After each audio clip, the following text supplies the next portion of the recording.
Bismillahirrahmanirrahim. Assalamualaikum warahmatullahi wabarakatuh. Terima kasih masih bersama AMMC Mechanical Course. Pada video kita kali ini kita akan membahas tentang mengenal nama-nama komponen-komponen yang ada di bak kopling. Apa saja nama-nama komponen-komponennya, fungsi-fungsi dari komponen-komponen tersebut, kerusakan-kerusakannya, serta solusi yang biasa terjadi dan biasa kita atasin. Bagaimana solusinya kita akan bahas sama-sama. Oke, langsung saja kita mulai pembahasannya. Yaitu fungsi dari kopling itu sendiri apa? Ya, fungsi dari kopling yaitu dia pemutus dan penghubung suatu putaran. Ya, dia memutuskan hubungan putaran tuh, dia yang memutuskan atau menghubungkan suatu putaran. Itu yang dinamakan kopling. Ya, pemutus dan penghubung suatu putaran. Nah, selanjutnya, kopling sendiri itu terbagi menjadi dua. Ya, ada yang namanya kopling otomatis dan juga ada namanya kopling manual. Ya, kita bahas satu-satu dulu. Yang pertama, kita ada yang namanya kopling otomatis. Nah, ini ya. Kopling otomatis ini apa fungsinya? Kopling otomatis, dia itu fungsinya sebagai pemutus dan penghubung putaran dari askruk menuju kopling manual nantinya. Ya, dari askruk nanti menuju ke kopling manual. Nah, jadi di sini kopling otomatis biasanya sering dinamakan tuh orang ngomongnya kopling ganda gitu ya, karena dia ada prodo gandanya. Itu, dan ini mangkok gandanya. Nah, kopling otomatis ya, cara kerjanya gimana? Yaitu saat dia ya di 1000 rpm ya, 1500 ya. Saat dia di bawah 1500 rpm ya, dia masih mutar aja ya. Ini masih mutar aja.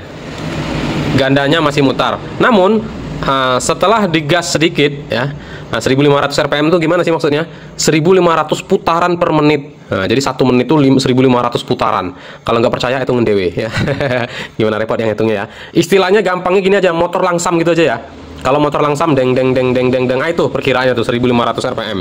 Nah, tapi saat digas sedikit gitu misalnya ya, agak digas sedikit putarannya agak kencang ya, itu naik dari 1500 ke 1600, 1700. Nah, saat dia di atas 1500 rpm, saat kita gas sedikit, itu baru prodo gandanya ngembang. Nah, ini kan ya, ada PR ada ini ya. Dia ngembang. Nah, saat dia ngembang prodo gandanya, barulah dia jepit mangkoknya. Nah, baru dia berputar ya. Baru dia belum jalan sih nanti. Nah, tapi ya bisa jalan lah nanti selanjutnya ya, di bahasan selanjutnya. Baru dia berputar dua-duanya nih. Nah, kalau sebelum masih 1500 rpm, nah, baru yang prodonya aja yang mutar. Tapi saat di atas 1500 rpm, nah, prodo gandanya ngembang dan jepit mangkoknya sehingga berputar dua-duanya. Nah, itu ya. Itu sistem kerjanya. Nah, selanjutnya apa? Tentunya kerusakannya. Apa kerusakannya? Ya, namanya prodo ya. Prodo atau kampas, ini masih bagus nih ya. Nah, ini biasanya habis, aus atau habis. Nah, apa efeknya kalau dia aus atau habis? Ini prodo ganda nih, dia saat 1500 kan belum ini nih, 1500 rpm belum ngembang. Saat dia gas dan 1600, 1700 dia ngembang. Tapi kalau prodonya habis, prodonya belum nyentuh ke mangkoknya, sehingga motor belum jalan gitu ya. Dua-duanya belum muter. Nah, mungkin kemungkinan saat 1500 belum, 1600, 1700, saat 1800 baru dia ngembang. Nah, namun gimana kalau ngomongnya? Dia mulur gitu, tenaganya mulur gitu. Mungkin bisa lah ngerasakan ya, tenaga mulur. Udah digas tapi belum jalan gitu motor tuh. Ya mungkin kita perlu perasaan lebih ya. Jadi untuk menganalisa, dia udah digas, dia udah ngembang, tapi karena aus prodonya belum nempel ke mangkoknya, sehingga belum jalan motor. Nah, namun kalau udah digas pol, nah baru dia gitu ya. Kalau bahasa kitanya mulur gitu, tenaganya nggak ada ya, tenaganya nggak ada, otomatis ya minyak boros. Apa hubungannya tenaga sama minyak boros?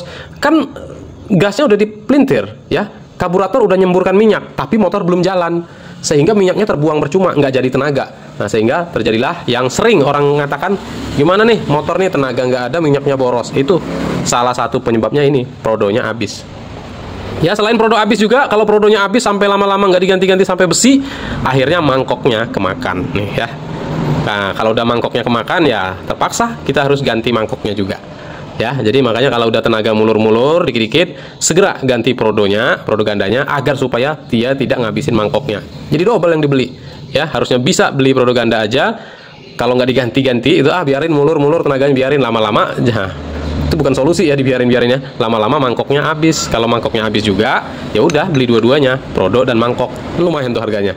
Ya, jadi itulah fungsinya dari perawatan berkala. Ya, makanya kalau di dealer resmi itu udah SOP-nya gitu. Tapi kalau untuk bengkel-bengkel umum, makanya udah mulai kita ayo sama-sama di bengkel-bengkel umum kita terapkan tuh SOP yang di bengkel resmi, bener semua tuh.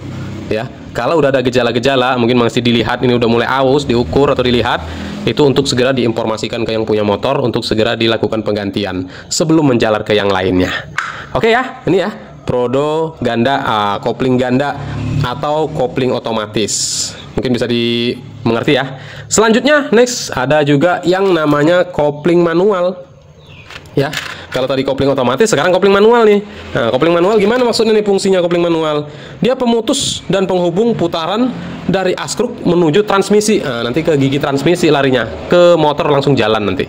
Nih ya, ada gearnya, gear ke gigi transmisi yang tengah nih. Nah, jadi nanti kalau dari kopling otomatis, nah, kalau kopling otomatis sudah bekerja, udah mulai mangkoknya udah muter, dia muter gear nih, gear sekunder ya, muter sehingga kalau udah muter Prodo kopling muter nih ya, gearnya aja muter nih. Nah, tapi motor belum jalan kalau dia belum terhubung nantinya. Ya, kapan dia terhubung ya? Dan nanti saat Prodo koplingnya sendiri udah gigit nanti ya. Ini kita bahas pelan-pelan ya. Jadi kopling manual ini dia pemutus penghubung aja, pemutus penghubung dari askruk ya, ke kopling otomatis nih menuju ke gigi transmisi nantinya. Ya, itu. Jadi cara kerjanya gimana? Nah, saat gigi persneling diinjak, nah ini ya, ini saling berhubungan ya. Kita tempelin dulu sedikit untuk ilustrasi ya. Di sini, nah ini ya. Nah di sini ada penekan. Nah kemudian ini ada stud gigi stansioner ya untuk menekannya. Nah jadi saat persnering diinjak ya, stud kopling akan menekan lifter ya, hingga lifter menekan plat dan kampas kopling merenggang. Putarannya terputus ya. Pada saat persneling dilepas, lifter kembali ya seperti semula karena ada dorongan dari pair kopling sehingga kampas dan plat kopling merapat bergesekan ya, putaran pun terhubung, baru motor jalan ya, dan diteruskan menuju transmisi. Nah jadi gini ya sistemnya ya, dia neken ini stud kopling, ini lifter. Harusnya kita jelasin dulu ini ya, ini stud koplingnya ya, ini lifternya. Stud kopling ya, ini yang kita injek-injek tuh ya, kecek kan. Stud kopling menekan lifter. Nah, ya, menekan lifter. Lifter menekan, nah nih rumah koplingnya. Saat ditekan, nah ini prodonya renggang. Dia putus hubungannya. Nah, saat dilepas baru dia rapat dan motor jalan. Ya, begitu ya ininya sistem kerjanya ya. Nah, kerusakannya apa? Nah, nanti di bagian kampas biasanya. Kampas sama plat kopling aus ya, atau slip biasanya. Oke ya, kita bahas satu-satu dulu biar lebih dipahamin. Nah, kita yang ini dulu, lifter dulu. Yang ini ya, namanya lifter. Nah, lifter nih fungsinya dia menekan. Yang menekan apa? Menekan namanya hubungan bawah atau kaki 4 nih ya. Kaki 4 ini namanya hubungan bawah. Tuh, pas ya. Ini ada bearingnya. Ya, menekan hubungan bawah sehingga prodo sama ininya renggang. Plat sama prodonya renggang kalau dia tekan. Ya, ini namanya lifter ya. Penekan hubungan bawah. Nah, dia ada di bak kopling nanti ininya. Ya. Kemudian yang menekan lifter siapa? Ini stud. Nah, studnya terhubung dengan as persneling nantinya ya. Oke, boleh langsung saja kita as persneling yang ini. Nih ya. Ini as persneling. As persneling ya. Ini yang ujungnya ke handle gigi. Ini ujungnya yang kita injak tuh ya. Nah, dia saling berhubungan. Saat kita injak handle giginya, ini nyantol giginya. Ya. Dan ininya pun menekan lifter. Ya, kemudian lifternya menekan hubungan bawah. Itu sistem kerjanya ya. Nah itu kemudian stud kopling yang ini tadi ya, stud kopling fungsinya untuk menekan lifter. Ini studnya, ini ya, dia menekan. Stud berhubungan dengan as persneling. Nih as persneling. Oke, selanjutnya ada yang namanya hubungan atas. Nah, hubungan atas itu yang mana? Itu sebagai penghubung atas transmisi primer. Nih hubungan atas tuh yang bagian atas. Nah kita buka.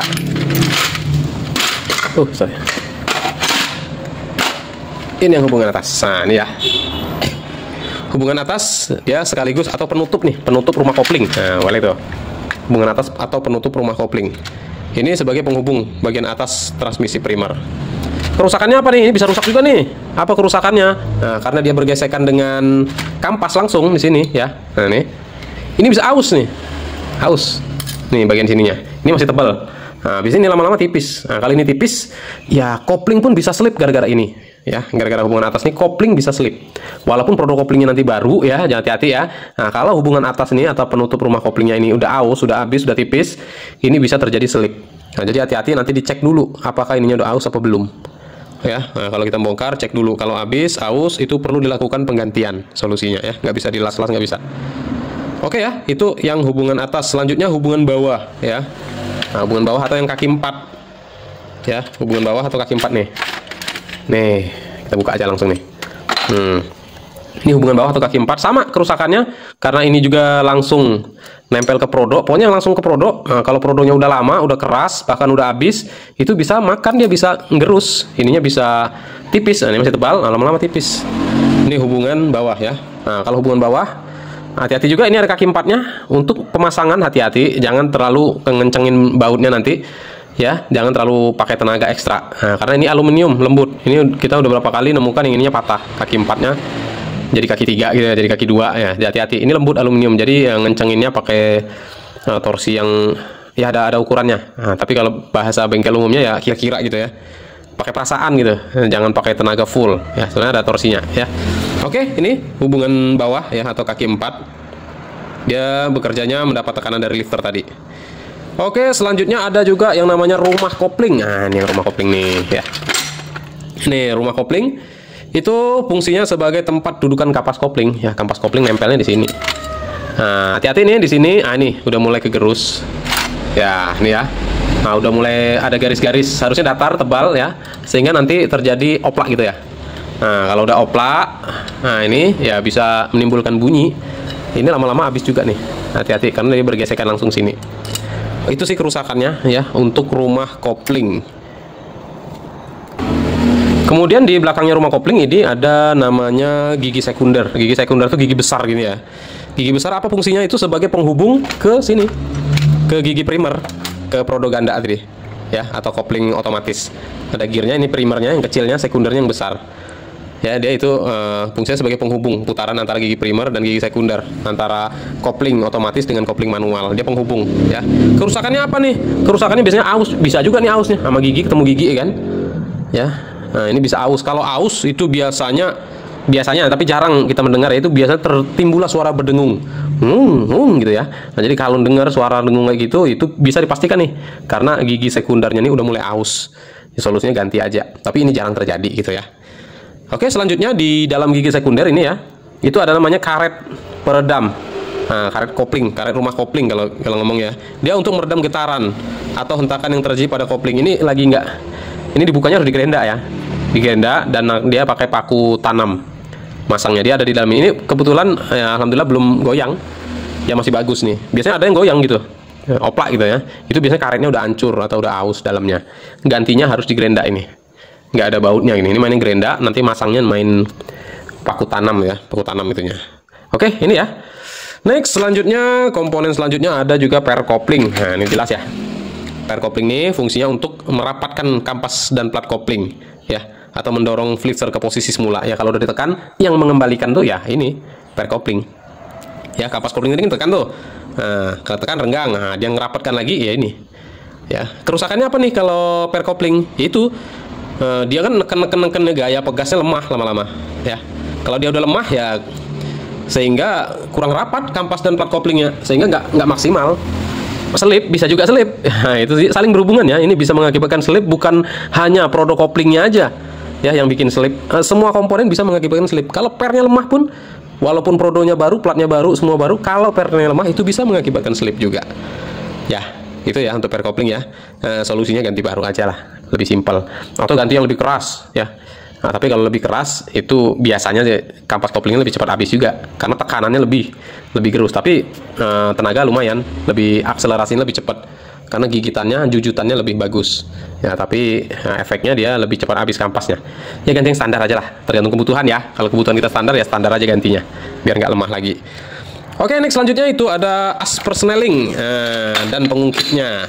Nih ya, ini asnya ya, ini pengungkitnya. Ini yang sering apa fungsinya ini apa nih?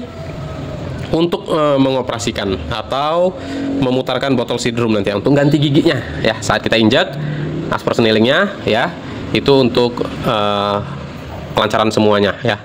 Untuk kerusakannya apa nih? Kerusakannya yang biasanya nih, yang asnya lurus nih, bisa nih jadi bengkok. Biasanya kalau untuk pemakaian yang orangnya kasar gitu, ganti giginya terlalu kasar, ganti gigi sambil emosi gitu ya, nginjeknya ya berlebihan ya, itu bisa ngakibatkan bengkok nih ya. Atau jatuh juga, motornya roboh, itu juga bisa bengkok juga. Nah, jadi ada beberapa faktor, ada penyebab dia bisa bengkok. Kalau dia udah bengkok asnya, ya penggantian gigi agak sulit ya. Biasanya kalau di arena-arena cross tuh yang sering jatuh-jatuh kan, nah itu yang sering terjadi. Oke, di sini juga yang studnya juga di sini, pengungkitnya ini juga sering aus. Kalau aus ya bisa ganti gigi sendiri, atau nggak mau ganti bisa juga. Ini bisa di bagian sini aus, tapi jarang lah. Kalau usahakan ganti yang ori lah kalau bisa ya, biar lebih awet gitu ya. Oke ya. Nah, untuk as udah tuh ada yang namanya stopper. Ini sepaket ya. Stopper yang ini stopper bintang seatdrum. Nah, yang ini stopper, yang ini ya stopper, yang ini bintangnya. Kok dikasih nama bintang? Ya karena bentuknya kayak bintang ya. Stopper apa nih? Stopper nih fungsinya dia berhentiin bintang. Nah, itu ya. Putar, nah, saat ganti gigi kan mutar tuh. Nah, ya, ditahan sama stopper nih. Kalau nggak ada stopper, ya ganti gigi terus dia, mutar terus. Nah, ya. Jadi fungsi dari stopper dia memberhentikan bintang ya, untuk menahan, untuk stop, namanya aja stop, untuk memberhentikan. Kerusakannya apa? Ya ini pernya lemah biasanya. Kalau pernya lemah dia ya sering ganti sendiri, tapi jarang sih, ya jarang ya. Ini stopper. Kemudian ini lanjut ya, bintang seatdrumnya. Ini bintang, fungsinya tempat stopper berhenti. Nah, ini bintang, ini stopper. Fungsi dari bintang tempat stopper berhenti gitu. Nah, ya. Itu ya, kerusakannya agak jarang sih, tapi ada juga sih yang habis gini ya. Gesek lama-lama aus ya, atau habis. Itu yang sering terjadi. Solusinya ganti baru aja. Next, terakhir ada di sini saringan, dia belum terakhir ya. Saringan ya tentunya untuk menyaring ya kotoran agar tidak masuk ke pompa oli. Ini pompa olinya. Ini kita buka pompa oli, ini isinya nih kayak apa nih? Kayak belimbing kalau orang ngomong ya. Nah, dia muter di pompa oli, jangan sampai terjadi benda-benda asing masuk ke dalam ini. Atau dia kerjasama sih dengan saringan. Nah, makanya saringan nggak boleh rusak atau kotor. Kalau kotor segera dibersihkan. Kalau dia bolong, atau bahkan ada kita pernah kejadian itu disengaja dibolongin nih ya, hati-hati, nggak boleh ya, nggak boleh. Sekali lagi, saringan nggak boleh sengaja dibolongin, biar lancar olinya. Bener, olinya lancar, tapi kotoran langsung lancar juga. Kalau kotoran bisa masuk ke dalam pompa oli ya, kesumbat ya, lubangnya begitu kecil nanti tuh ya, lubang oli itu kecil. Nah, kalau kotoran masuk bisa nyumbat, oli nggak naik, dan bisa terjadi ya ngejim juga akhirnya. Oke ya, ini saringan fungsinya untuk menyaring. Jadi harus benar-benar bagus nih, bersih, bagus, nggak ada bolong-bolong. Kalau ada bolong-bolong mending ganti aja. Saringan dan ini pompa oli. Pompa oli jarang terjadi kerusakan ya, kecuali ada benda asing atau udah aus. Jarang sih, tapi sih patah. Nah, paling sumbat di jalur-jalur olinya, itu yang sering terjadi. Oke, demikian ya untuk nama-nama komponen yang ada di blok kopling. Oke. Demikian tadi pengenalan nama-nama komponen-komponen yang ada di bak kopling ya. Selain nama-nama, tadi kita udah bahas juga fungsi-fungsinya, bagaimana cara kerjanya, kerusakan-kerusakannya, serta bagaimana solusi-solusi yang biasa terjadi dan biasa kita atasin. Oke, demikian ya untuk yang video yang singkat dan sederhana ini. Ya memang agak panjang ya yang kopling ya. Nah, tapi semoga bisa bermanfaat untuk kita semua, terutama untuk para pelajar dan pelajar SMK jurusan otomotif tentunya ya. Dan pada umumnya untuk pemula-pemula, untuk yang masih pengen terus belajar, ikutin terus video-video yang ada di channel ini. Insya Allah bisa bermanfaat ya. Kalau ada kurang-kurang mohon maaf ya, itu memang keterbatasan kita ya. Mungkin kita memang masih terus pengen belajar terus juga ya, dan tapi keinginan berbaginya udah nggak tahan lagi, pengen bagi-bagiin aja gitu ya, pengennya berbagi ya, biar kita sama-sama berhasilnya, sama-sama suksesnya, biar nggak sukses sendirian ya, kita sama-sama ya untuk semuanya. Oke, demikian. Nah, kalau ada kurang-kurang boleh nanti ditambahin, minta tolong ditambahin di kolom komentar, biar kita untuk kebersamaan kita semua. Demikian ya. Kalau ada kurang mohon maaf. Terima kasih atas segala perhatian. Ikuti terus video-video yang sebelumnya dan selanjutnya. Dukung terus channel ini agar terus berkembang dan bisa terus berbagi ya untuk kita semua. Sekian. Wabillahi taufiq wal hidayah. Wassalamualaikum warahmatullahi wabarakatuh.